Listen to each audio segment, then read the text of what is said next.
Bonsoir à tous. Des CRS chalonnés devant le tribunal correctionnel de Paris aujourd'hui. Ils sont jugés pour des violences commises dans un fast-food pendant une manifestation des Gilets jaunes en 2018 dans la capitale. Ils comparaissent pour violences volontaires avec plusieurs circonstances aggravantes. Tous faisaient partie de la brigade CRS 43 basée à Chalon-sur-Saône. À l'époque, ils encourent jusqu'à 7 ans de prison et 100 000 € d'amende. Arrivés en uniforme au tribunal aujourd'hui, les parties civiles ont dénoncé leur accoutrement. Le tribunal considère aujourd'hui que vous ne pouvez pas comparaître devant le tribunal en uniforme, a expliqué le président de séance. Après une interruption de quelques minutes, les prévenus sont finalement revenus en chemise blanche dans la salle du tribunal. Cet accident hier soir à Pouiné, en Côte d'Or, un homme a été renversé par une voiture au niveau de la départementale 905. Il avait quitté son véhicule après avoir percuté un chevreuil. La victime est actuellement prise en charge à l'hôpital dans un état grave. L'auteur des faits, quant à lui, a pris la fuite. Il est actuellement recherché par la police.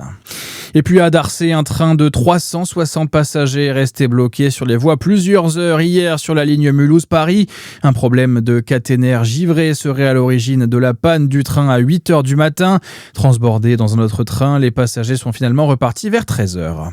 Et puis 75 restaurants français distingués pour la première fois par un BIB gourmand. Le guide Michelin a présenté sa sélection des tables au bon rapport qualité-prix depuis le marché de Rungis ce matin. En attendant la cérémonie des restaurants étoilés qui aura lieu le 16 mars prochain.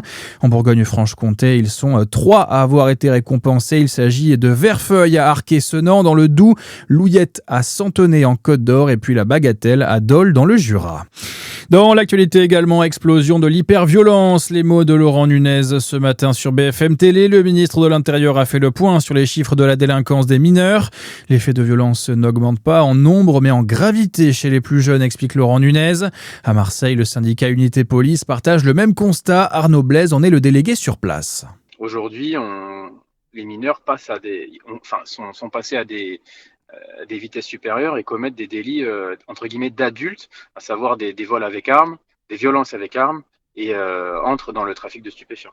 Aujourd'hui, sur Marseille, c'est quelque chose qui est complètement reconnu. Enfin, je veux dire, c'est quelque chose c'est très fréquent, c'est souvent. En 2025, jusqu'à aujourd'hui, le nombre de mineurs auteurs, 2618 faits exactement. C'est-à-dire qu'il y a eu 2618 mineurs qui ont été mis en cause dans des faits pénaux. Depuis le début de l'année, 224 faits de violence par des mineurs ont déjà été recensés dans la cité phocéenne.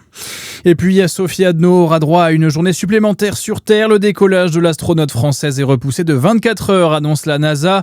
En cause de mauvaises conditions météo annoncées. La mission devait partir vers la Station spatiale internationale mercredi avec une fusée Falcon 9.